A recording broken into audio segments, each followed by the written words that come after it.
Hi everyone, welcome to episode 60 of the Startup Playbook Podcast.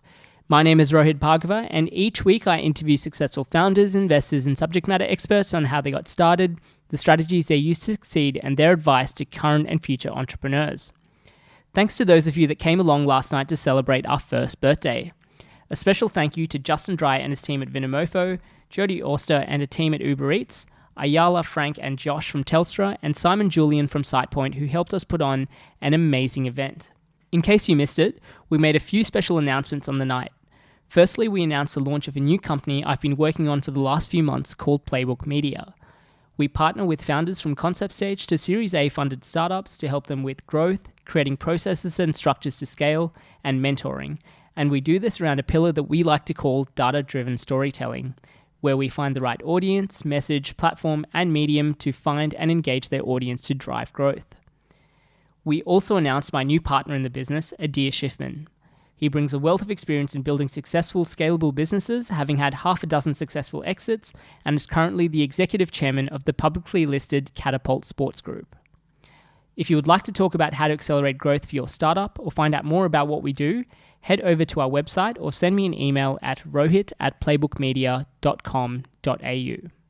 So, coming back to episode 60, my guest for this podcast episode is Holly Liu. Holly was the co-founder of mobile gaming studio Kabam, which recently sold for $1 billion.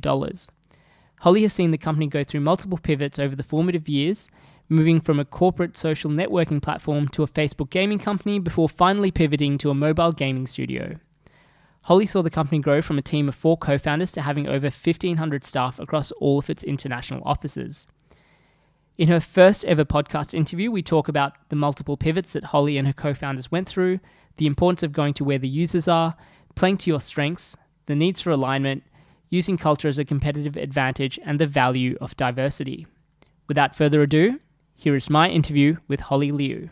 Hi Holly, welcome to the Startup Playbook Podcast, and thanks so much for doing your first ever podcast. Thank you for having me. So before we get into it, I feel like I owe a huge debt of gratitude to Jillian and Adrian Stone for lobbying to get you on the show. Oh, thank you, Jillian. She encouraged me to say you better respond to Rohit. Okay. So for those people that may not be as familiar with you or your background, do you want to share a little bit about your story and what got you here today? Yeah. How much time do we have? We've got time. So I'm co-founder of a company named Kabam. We started in 2006. It's a mobile gaming company.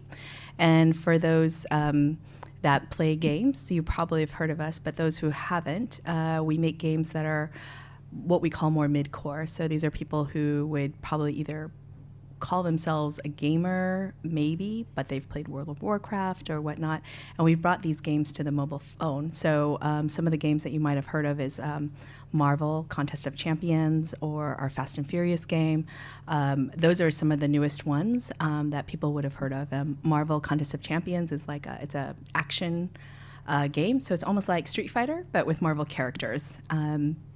And that one has been around since 2014 and is one of our largest games. But we didn't start out as a gaming company. A lot of people don't know that, but this is what we're known for. And we just exited our company in February. And I'm more than happy to talk about that process. But it was a bit of a process where the company was sold in bits and pieces, but the total exit is about $1 billion. We started in 2006. There were 4 co-founders, and we started out with a different name too. It was Water Cooler, doing corporate social networking. And we were, at the time, it was a very different time. As you can tell, for those who can hear my voice, is that I am not Australian. I'm from San Francisco. And at the time, it was really, really different in 2006. There was a whole movement called Web 2.0. And there was also, the people were just almost getting over the dot-com crash and over 9/11 for us in the US. It really impacted a lot of businesses, including tech startups. But there started becoming glimmers of hope. That was the year that YouTube sold to Google for over $1 billion. And I think that was not just, that was exciting for a lot of startups starting up, that there was a financial outcome that could be quite positive. Also, on top of that, the technology was changing. Ajax was a new framework. A lot of things were becoming asynchronous. It wasn't quite the cloud yet, but it was definitely the beginnings of a lot of things coming online. Also, a lot of people's behavior was changing. Like with YouTube, there was also blogging. So everybody was becoming a creator.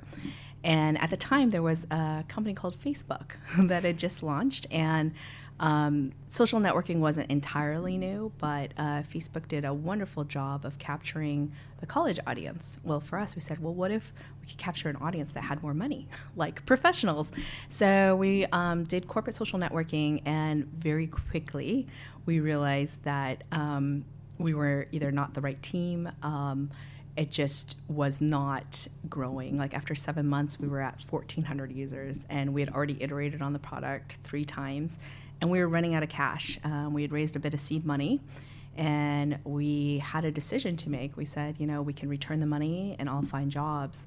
And around that time, Facebook had launched its platform, and that was just growing like gangbusters. And I remember our CEO came back from the board meeting, which was really our investor at the time.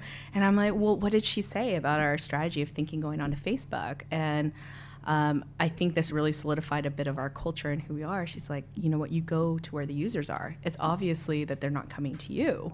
You should go to where the users are. And so we took basically everything that we learned from that failure and put it into this next product. We said, you know what, there wasn't really any, the market opportunity was so big on Facebook. Like people are growing by millions overnight. The second thing we looked at was, what is something that is our core competency as a team? And very quickly with corporate social networking, we were running into becoming an enterprise company, and none of us had enterprise background. We were all consumer. And then finally, the third thing we looked at is what is our passion points? And we realized after work, we didn't go and search things about work or our coworkers. We were searching things around 24, Grey's Anatomy, TV shows, and even sports teams. So we said, you know what, we don't need to be beholden by continuing corporate social networking on Facebook. And so we started building fan communities for TV shows and sports teams. And that we were still water cooler at the time, and that just grew like overnight. We grew to over 60 million registered users. And when ABC, which is a large television network in the US, wanted to distribute video on Facebook, they didn't call it Facebook, they called us up. And so that was just kind of showing you just the vastness of it. Well, as I mentioned, we're a gaming company and not a fan communities company, and that's because 2008 hit for us, and for in the U.S. it was pretty bad for startups. It was our mortgage crisis at that time, and it was there was just so much, honestly, fear at the time. Sequoia, a very large venture capital firm, basically emailed all of its portfolio companies, and like on the front was a big tombstone that said RIP good times, get to cash flow positive.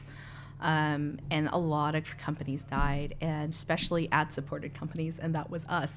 We were ad-supported companies. We saw $3 million contracts just evaporate overnight. The day we had our Series B term sheet ready, signed. We were just waiting for the money to get wired, and the day that the money was supposed to come over, Lehman Brothers and Bear Stearns just like laid off a ton of people. Wow. So it was like the apocalypse for startups as well as the economy. I think a lot of people were just so concerned with the mortgage crisis. It was really scary times, and I know it seems strange because we all got out of it okay, but we hunkered down, we cut salaries, we didn't go out and eat. Well, we brought our own food in, we had lots of potlucks. And at that time, we were like, you know what, ad-supported is just such a difficult business, because even from the perspective where I was a designer on the team, even for me, being ad supported, is that I care about having lots and lots of users. Not only do I care about user experience, I care about business goals. And then sometimes I have to care about, most of the time I have to care about the advertisers too, because they're paying, they're our customers. And then we were looking around again and we were thinking what is it that we need to do? And we looked again at, market opportunities, our core competencies and our passion points. And we were like, wow, there's this company out there called Zynga that's just killing it. And we looked around and we said, what better team is ready to build Facebook apps? Collectively, we had about 100 years of experience building on Facebook, and it was a bit of a unique skill. There was many brands that were trying to come in, and it wasn't easy. And the last thing is, what were our passion points? Well, the CEO was incredibly passionate gamer, and he said, you know what? On Facebook, there's all these games like Farmville and Fishville, but those aren't real games. So he wanted to build a quote-unquote real game. I would just call it more mid-core. Basically, our first game was called Kingdoms of Camelot, which I led the design for. And it was what we call a strategy-based game, empire building, what some people would call, when it's basically you build your empire so that... you build your resources like food, wood, or so that you can build your buildings in your kingdom so that you get to a point where you can raise an army and then you could go out and attack people. So it's a very strategic type game. And when we launched it on Facebook, I think a couple of things that was new for its time was finally you were able to chat with somebody that was not your friend. And that, I think, was really great for people who had this passion in their lives, but maybe they just didn't happen to hang out with anybody. And then also we were able to do some real map type coordinates that really helped out, saying okay, if your kingdom was over here, it would really take a very long time to go attack over there. And that added a new layer of strategy. And I think we really started taking everything from our community apps and kind of helping to build community and alliance into that. So it was, and that was just kind of the birth of us as a gaming company. And it looked so different. The revenue looked very different. We would have never have guessed a lot of this stuff. I joke around. I've told the story about our first user testing. We invited our friends and family because we didn't have a lot of friends. I mean, we had a lot of friends, excuse me. We didn't have a lot of resources to build a deep research bench. And so we said, you know what, if we invite our friends and family, we could give them some beer and pizza, have them big on the product, give us some feedback. And it was like the worst user testing session I've ever been in. I've done loads of them. I've led loads of them, and it was horrible. And what was horrible about it? So a lot of people didn't understand it. It was the first of its kind on Facebook, and some of these people had played these types of games before, and they're like, "Oh, this is too boring." Also, I think that there wasn't enough people in the chat room, and I remember telling the CEO, guys, I don't know about this, but we had put all our eggs in that basket, and it was like, well, we'll fix what we can, and we'll see what we can do. We also outsourced the art to some interns, but say, please help us draw some art.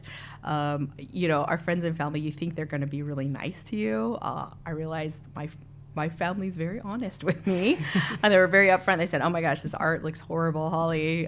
Who's going to play this game? And I try to give them more beer to help them tell me nicer things, but no, there was just so many pieces that were just wrong, and it was just watching people struggle, which was really painful. They're like, I don't know what to do. What do I do next? And I think what happened is when we launched it and we got more people on it from our existing communities, we marketed it to our existing communities, that was extremely helpful.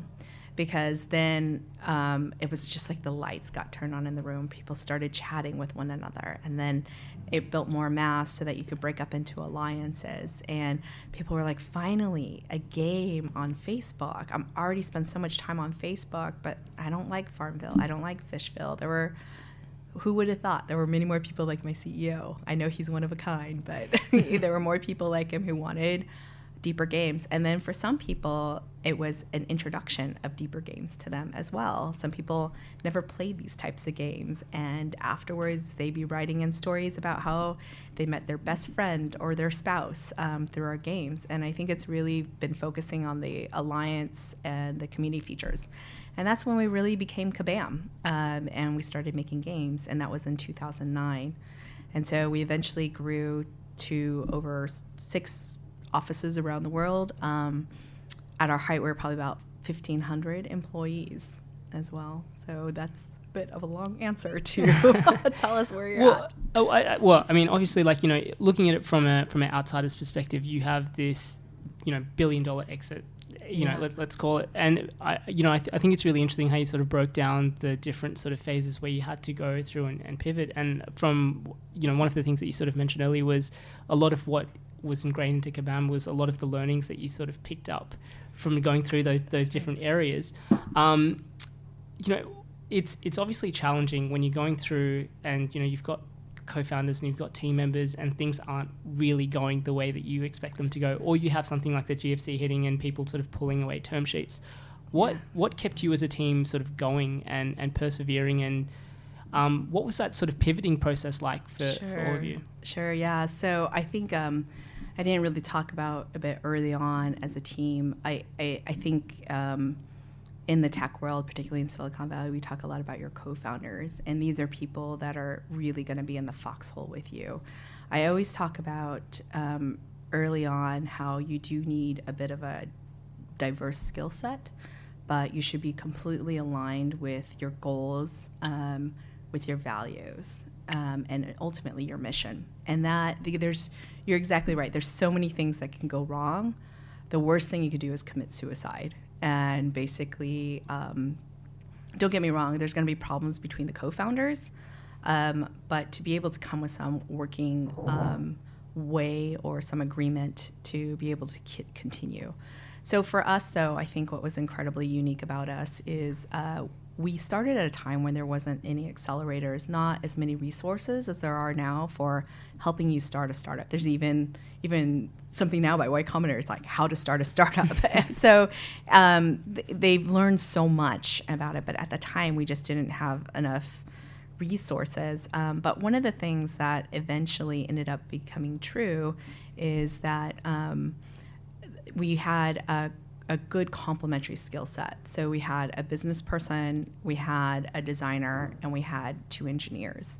And but I think what's most important about that in the co-founding team is that you know each other's roles and you respect them for it. And this is something I've always felt from the co-founding team is that, you know, me being the designer, they had a lot of input. I would definitely ask their opinion, but they said, you know what, Holly, this is your decision. Our CEO would talk to us about fundraising, like, is this a good time to fundraise? We're thinking about doing this event. What do you guys think? And we'd give him our opinions, but he would ultimately make that decision. And we said, you know what, this is in your court. And I think that's something that's incredibly valuable.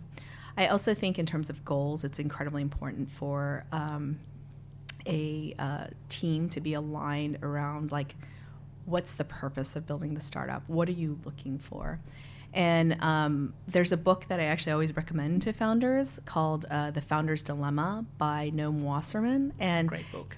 Oh, so you've read it? Yeah. Oh, yeah. It's a really great book because and it's funny because I don't, for any academics out there, like, sometimes I'm like, oh, he didn't start a startup. So what does an academic have to say? But they're able to take loads and loads of a whole look at so many, and then they're able to see these patterns. And the funny thing with that book is there's a lot of pieces to where you do end up going through these dilemmas, how to split co-founder equity, all the way to roles, all the way to, you know, how much of the company do you give away. And I think the thing that the co-founders should be absolutely, like, aligned around it, and there was ways in which we were just implicitly aligned, which is pretty funny because none of these resources was around. But Wasserman really came up with kind of this dilemma between, do you want to be rich or do you want to be king? And the idea of, like, if you are, and you can't be, it's very hard to optimize for both.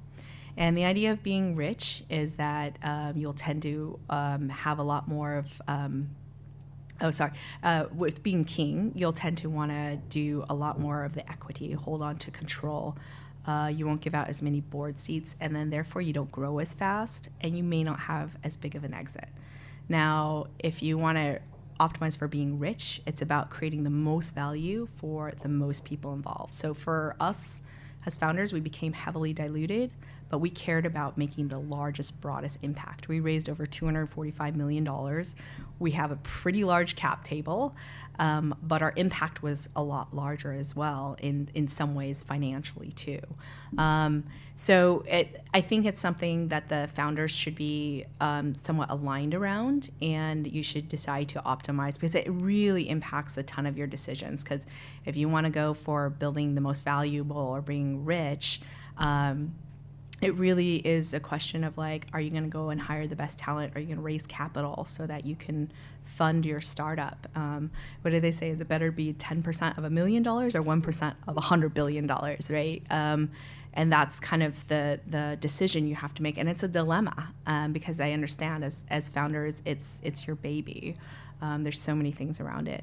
So we made that decision a bit early on. What solidified it is, you realize very quickly ideas are wonderful, but it's more important on execution. So when our first idea died, and that was the one that we were passionate about, so we have huge belief, we have huge conviction, and the market just handed our butts back to us, like literally. And we said, you know what? This is not building a business, right? And that's the thing that became ingrained in us. Like, we are a very market-led and market-driven company in many ways. We do a ton of user research up front, market research up front, and really decide to go in with big bets. Even as we've evolved our gaming portion of the business, or when we became a gaming company, we'll plunk down $10 to $20 million on a game versus $100,000 bets here and there.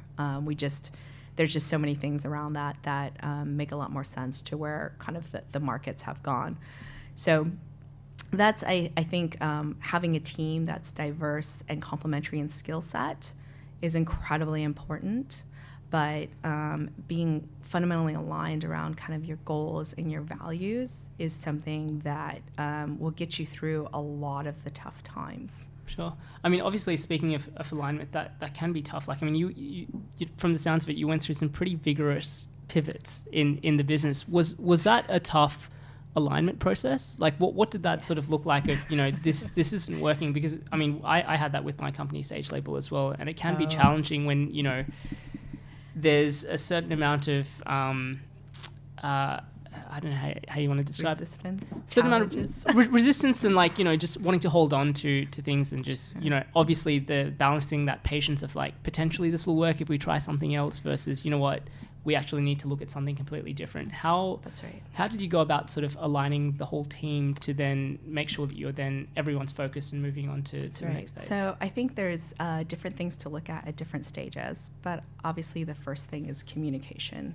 So I think it was when we were a much smaller company, like our first pivot was so easy because we were like, this really sucks. We're running out of money. Like nobody really wanted that.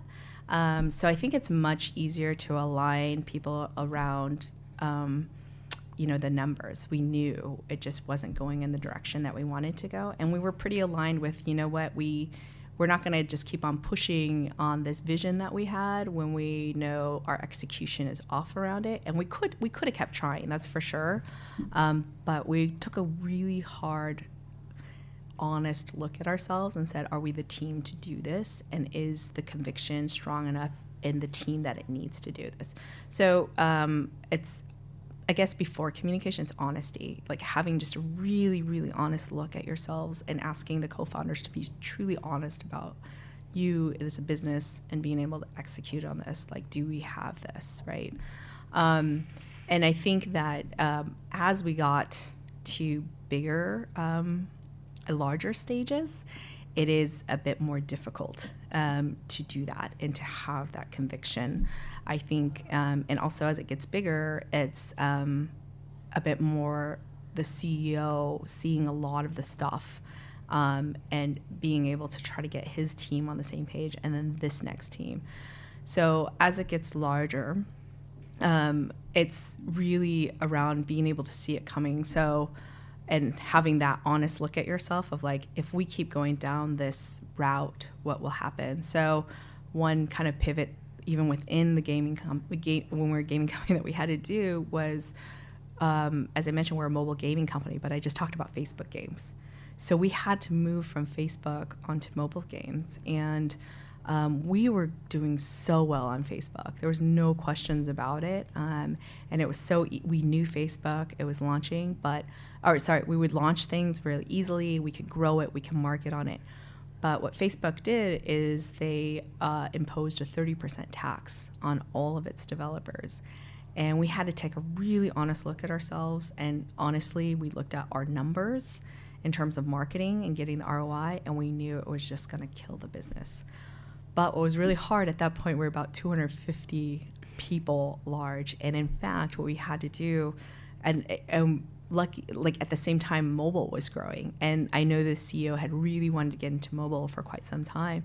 We actually had to send one of our co-founders out to China and focus on building the mobile business, because it was just so hard to get it done here. Even after we said, okay, like our CEO was not a type of person that's like a edict type, but he had to throw down an edict. Like, any new game cannot launch on Facebook anymore.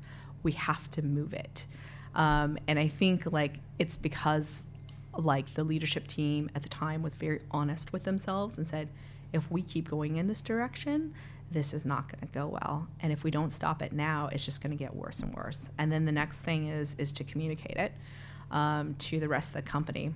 And then the third thing is to build goals around it. So this is when the company gets a bit larger, right? And say, you know what, if we go down this direction, in terms of if we hit this certain goal, we would do company trips. For us, we did a company trip to Vegas. And one time the goal was to expand past Facebook, really, to be able to honestly not go in the direction that we thought it was going to go. And more than likely it did. We were the only Facebook game developer that was able to successfully move to mobile. And so I think it's the honesty, it's the conviction, it's the communication, and then putting almost like goals and in some ways consequences behind things like, hey, no more launching on Facebook. It's just not, we aren't the team to be able to execute in the way that the platform is going. Yeah. So I think one of the things that you touched on earlier is just one of my sort of favorite, I guess, lessons that I've kind of learned as well. So obviously, you spent a whole heap of time in researching what the market opportunities were and where things were headed and where opportunities were opening up.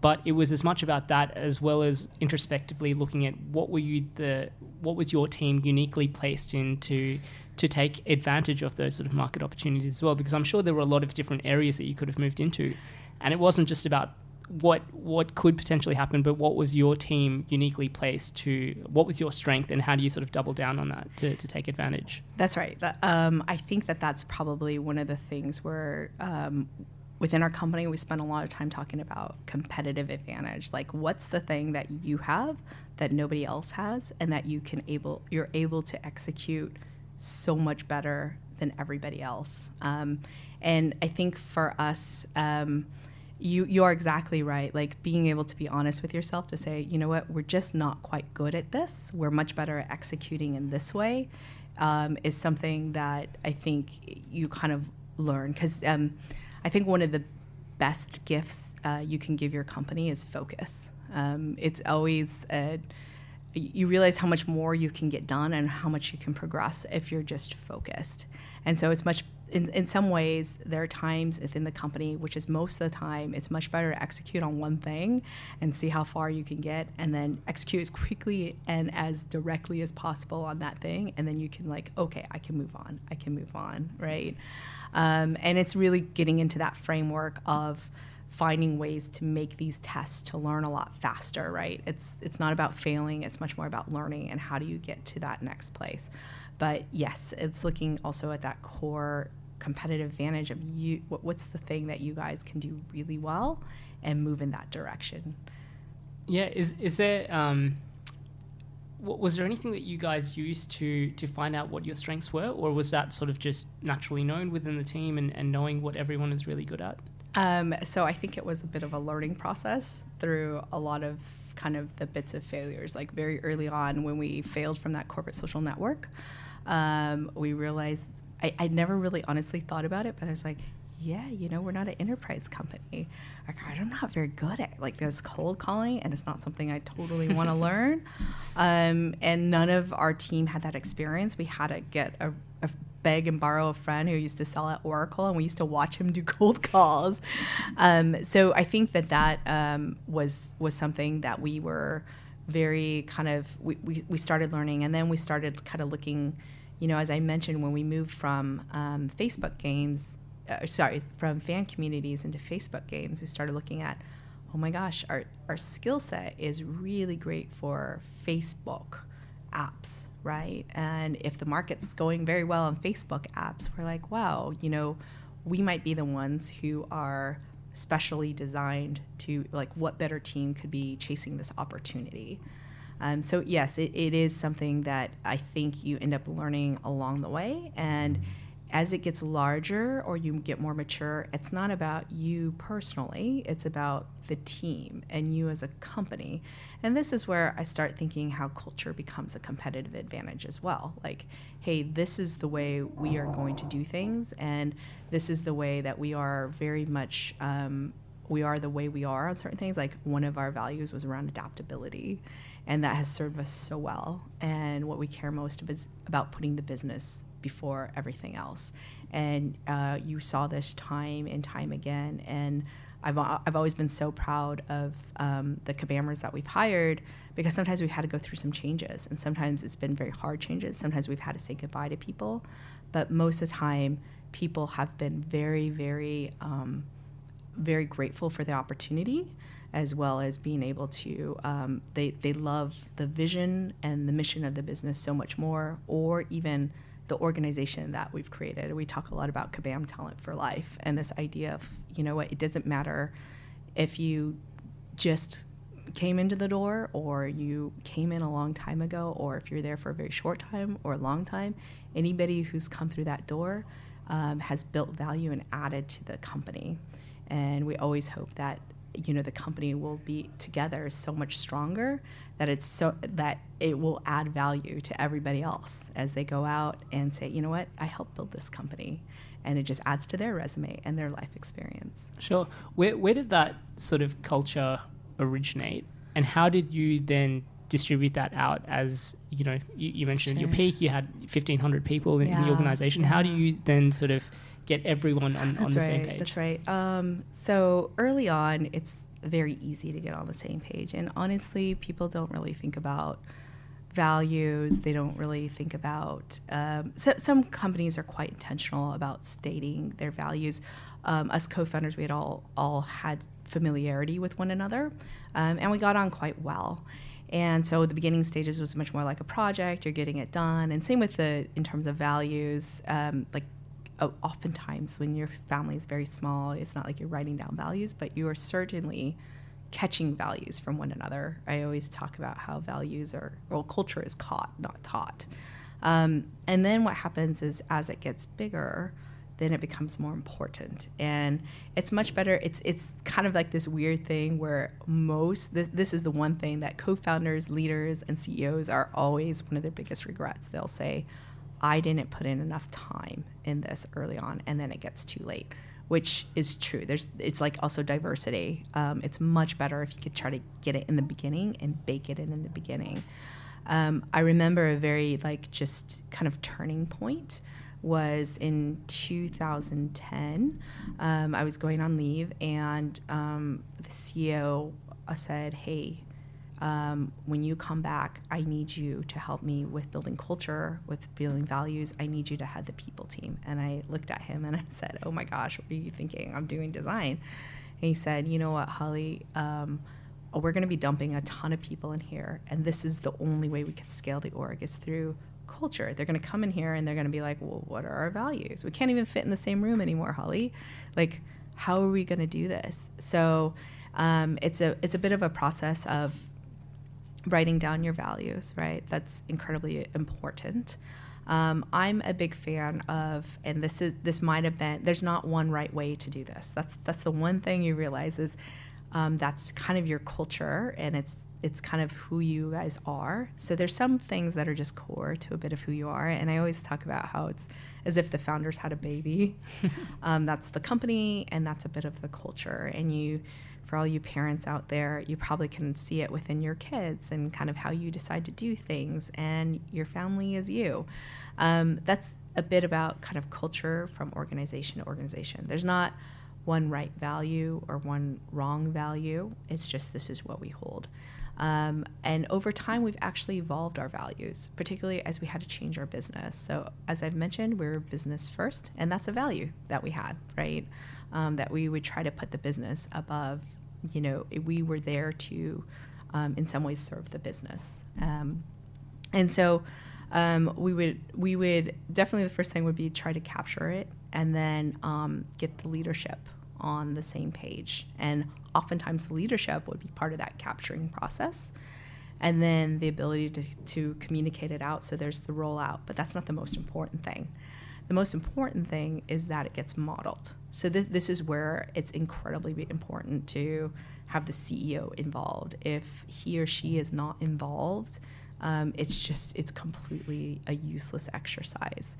And this is why so often the CEO, once you change the CEO, the culture changes. There's so many things that it's modeled from the top all the way down. So the most important thing is being able to highlight behaviors and actions that will highlight behaviors and actions that are in line with values. And those that aren't aligned with values, you have to be very good at cutting it off in many ways. And I think that's one of the hardest things, and almost honestly the biggest regret of any leader, is they did not cut off bad behavior or behavior that's not aligned with your values soon enough, as that is so much more disruptive. I'd much rather have an aligned culture than I'd rather have a bad culture that's aligned around something bad than a culture that's like generally good but not quite aligned, because I can't move them in a certain direction. I can't get them on board with this new strategy because they're spending too much time kind of like, well, I don't like the way this is done. I'm not this type of person. I'm like, I don't really care about the business, right? But as we go to expanding worldwide, around 6 offices around the world, that becomes very challenging. The person that embodies that culture more is actually that office head or that GM. So it's very important when you decide to expand your business overseas and open up an office, is to get that first piece of talent in. Oftentimes what happens, there's 2 ways where this happens, is you send the offices where we sent somebody over there, like somebody who had gotten used to Kabam, to go out there and build the office. Those offices tended to be much more culturally aligned, in the sense that they also felt very connected. It's not that the other ones weren't as culturally aligned, they were just much more like, we are Kabam. Whereas the other ones, the ones that we were acquiring, tend to be much more like, we are the previous company. And don't get me wrong, like over time, they definitely would start identifying with Kabam, but they would be very much like the offices that we sent somebody out that they grew and they built they are Kabam, and they would feel lots of things very strongly with when we'd have a change even at headquarters, even though they care about what impacted them in their office. It was just a lot more kind of, they felt more connected, I guess, if you will. And that's been incredibly important. And then by the time you get to several offices and so many people, you can't communicate enough. And I think what's really hard about communicating enough is that by the time you get one message out, like you realize, oh, the strategy's changing, and you need to get that other message out, and you need to kind of like shift and turn. And this is where all this other, what we call people infrastructure, becomes incredibly important. Being able to train the next level of leaders, the next level of managers, helping them understand their place in the organization, getting them connected tissue to what the mission is and to what the vision is, and getting them excited about it, so that so that when you're gone, you know exactly you have a peace of mind knowing that they're doing exactly what they need to be done, but in the way that you would do it, right? That's what culture is all about. It's when you're not there, you have a peace of mind that don't worry, I trust you, like you're doing it exactly how I would do it, or exactly how it should be done, because it's all in the how. That's what culture is. Sure. Obviously, and you touched on this earlier, doing my little bit of research on you as well, I read the really interesting way that you ended up sort of selling off the company. But before we get into that, obviously you mentioned that, the journey for the Kabam co-founders started in 2006. That's right. And 11 years later, you've decided to exit out of the company. Was that a difficult decision for you and the co-founders? Or again, what did that sort of, was that something that you guys were looking to sort of move on, or what was that? What was that process? So you're right. It's been 11 years. It's 3 distinct companies and that we've kind of built, but even more so when you do particularly gaming. Sometimes I just feel like, wow, it's like every single game can be its own company in many ways. And it's a business that it's a lot of changes, and things change fast. There's no question about it. A lot of people talk about doing a startup is a marathon, but nobody talks about it at what pace. And I feel like it's been a sprint pace the whole time. It's a marathon sprint pace. For us founders, I think building this is probably definitely the highlight of our life. We would never have imagined, as I tell some people early on, I said, look, we were first-time founders. None of us were managers. We were incredibly incompetent. And I always talk about, the market's determining like your competence. So don't worry, you may not feel good enough, but let's see how your customers feel about you, how the market feels about you. I think that for us as founders, I don't think it's not getting this far to a positive outcome as this is very, very rare, like super, super rare. So there's really, like, in many ways, there's a ton of just gratitude, and you just have to realize a bit of, I hate to use the word luck, but it's just very rare that you can have this type of ending, because we could have built the company and it could have been a very different ending. There are companies that are around for a long time and then they just kind of die. And we were incredibly fortunate. For us, there was some intention to look for possibly an exit, mainly because if you looked at the marketplace, and we would definitely talk about this, the mobile market's consolidating. There is probably about, to be in the top 10, I always tell people now, if you're trying to build a game and you want to get into the top 10, you should put aside like at least $5 million just for marketing costs alone, because the marketing costs have skyrocketed. I saw a stat the other day that Apple cut a check to developers for $30 billion, and there's 1.3 million across the App Store. I think that's 1.3. Either way, on average, it was 23,000 per app developer if you averaged it across everything. And so that meant, like, that's not true, right? There's the top 10 is gaining most of it. And we saw that shift. We saw the shift also in the rising costs of customer acquisition. This is why we went towards brands a bit more, is that people would recognize the brands we can get in connection with our fans early on, versus building, I guess, from scratch an original IP. And so when we started looking to the marketplaces, and also a lot of things in our world were consolidating, people were getting acquired. It was a very kind of heady environment, if you will. And also our product was doing quite well. Our games were doing quite well. And it's really funny because oftentimes people will wait too late. And it's never the best time. You do need the market to be doing well, and you yourself need to be doing well. I often talk about these types of things are very much like surfing. You need to have the waves happening to go out there and surf. As a surfer, you can't just make it happen. And then just because waves are happening, the next question is it happening in your beach, right? Like, is it happening for your gaming and your industry, right? How is the gaming industry looking?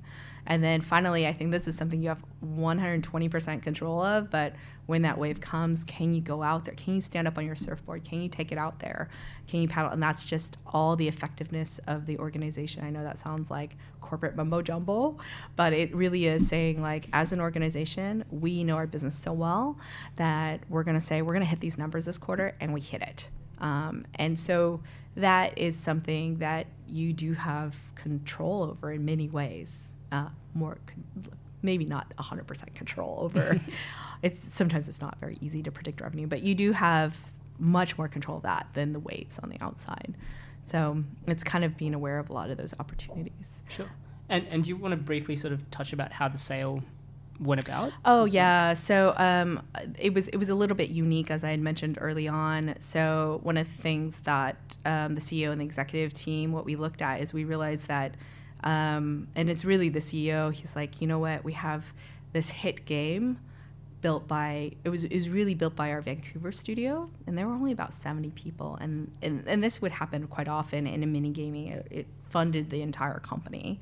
But if you looked at it at standalone, you would find that it was incredibly profitable. And in the gaming space, they cared a lot about net profit. Most of the time they do. So in some ways, it was very bittersweet. But in many ways, we realized this could have been the best outcome for many of the stakeholders involved. But most importantly, I think ultimately, I think the employees, they all were able to find some homes or move on to things that maybe they were a bit more interested in. But yes, so we broke off the Vancouver studio and anything that supported that game and kind of made it, that's who Netmarble is, a South Korean gaming company. They bought that studio and all the supporting bits. And then everything else spun out into another organization called Aftershock. Pretty much just a shell of a company, not a shell company, but that included our Beijing office, anything that didn't support our Vancouver office, which is mostly San Francisco, and then our LA office. And Fox came in and bought those remaining pieces. And it's mainly the LA studio was working on Avatar and Marvel there was some IP there that it was just a very good synergy. Sure. I'm mindful of your time and that you've got to be in Port Melbourne for another engagement after this, but I wanted to touch on why you are in Australia. Oh, yeah. At the moment. So you recently took on a new role for the last month or so. So That's right. From what I understand, you're heading back to the US on Monday. Pretty soon. It was really fun. It was very short, but it was very impactful.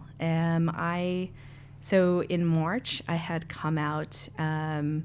It was my first time to Australia, and this woman named Cheryl Tai, she does Cupcake Central, but she also does League of Extraordinary. Yeah, that's right, League of Extraordinary Women, and she was in San Francisco on a trip, a tech trip. So she was learning all this stuff, and somehow she found me, and she sent an email out, and I was like, sure, why not? And she said, would you like to come to Australia and speak at this Women in Tech conference? I said, sure, why not? If the dates work, I'm there. And so I went out here, and I was really shocked because one of the ministers, the minister Dalidakis, he had opened up the conference, and the first thing he talked about was a panel pledge. And I was like, a panel pledge? What is this?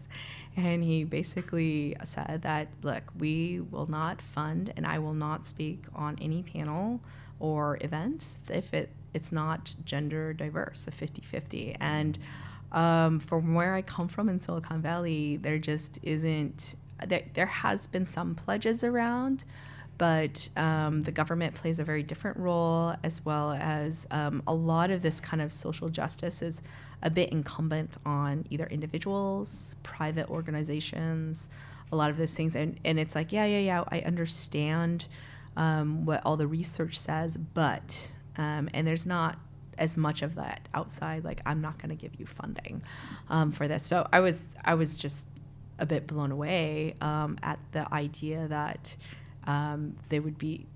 that the government would be a bit not just progressive about it, but they would be enforcing that.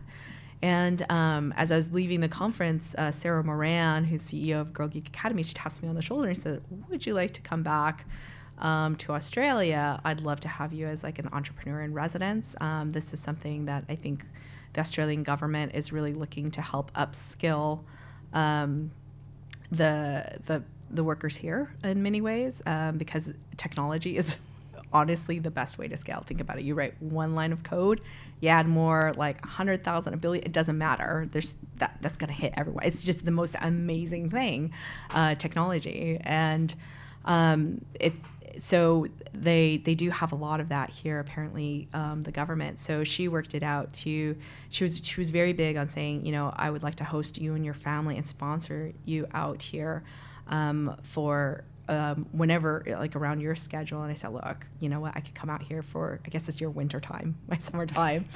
And I couldn't think of a better place to spend some of my time, particularly after we sold the company, just to, in some ways, take a break and think about things, as well as be able to share any of my mistakes. I always tell people, look, I've got 10 years of mistakes. If anybody can learn from them, please, I'm happy to share.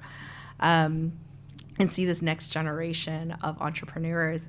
I've learned a lot more about the Australian ecosystem, and so there are ways in which where it's definitely different. It's almost, it's almost a bit at the beginning stages. And the most interesting thing about this, and this is what Sarah also talks about, she says, look, Holly, we're at some beginning stages. It's very new. It's like a rebirth. And if we can get more diversity from the get-go, imagine how much better the products would be, the technology would be. And I do think that is to be true, because I think a lot about so I was the only woman on our co-founding team. And sometimes I honestly think about if we were more diverse from a gender perspective or a racial perspective, how much further we could have gotten. So there's a great African proverb out there that, alone you could go really fast, but together you could go farther.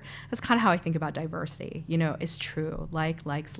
And this is probably I do think it's very rare that, being a woman co-founder in a gaming company, but it does naturally end up reflecting in our even employee base. We had a bit better average than the gaming industry in general for women.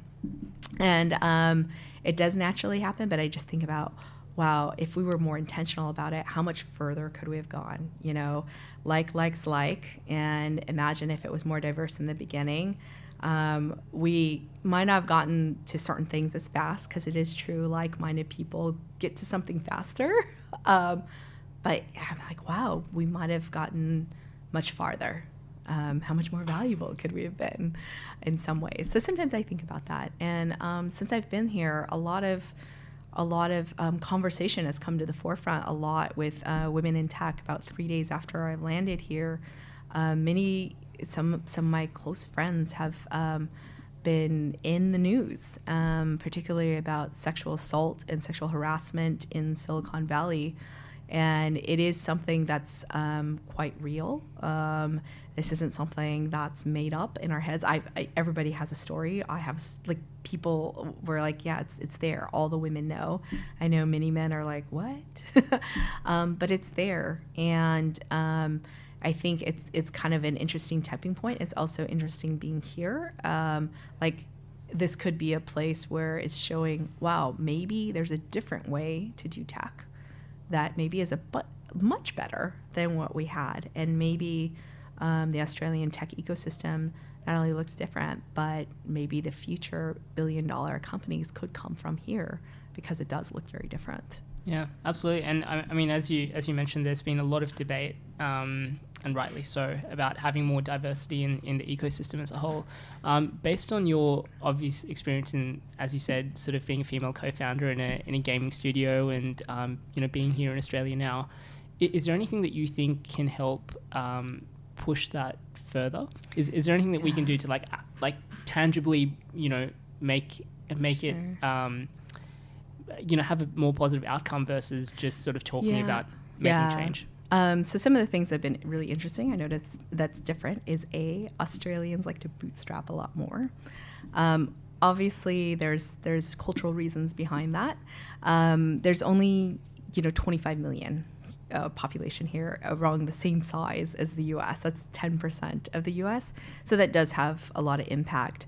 I think one of the largest things that could make a difference is having more sources of capital, of larger capital. So oftentimes people say, oh, I wish we had more capital. But I realize here there's 4 large venture capitalist firms. So in Silicon Valley, there's just, I don't know how many funds there are. There's got to be hundreds of thousands. I always I know I've spoken to some Australian entrepreneurs here, and they're like, oh, if I could just make it to the US, there's just, I think some people think it's just raining money. And I say, oh, no. It's just more people to reject you because there's just so many no's. I mean, basically you get like 70 no's to 1 yes. And that's what, as a founder, just building that resilience of just keeping on going out there. And I think that's one thing that impacts the Australian ecosystem that could be very helpful is if there's more sources of capital. Because, if there's only 4, you go to all 4. And look, Airbnb got rejected 7 times. So you don't have enough VCs out here to reject you or sources of capital to get rejected by in order to find that. And with only 4, in reality, that's not enough to even represent diversity, right? I mean, there are funds out there that are just for ICOs. I was talking about that earlier. Initial coin offerings with Bitcoin and Ethereum. There's a fund for that. There's a fund just for machine learning. There's all these things that they believe in the same thing that you're building your dream in.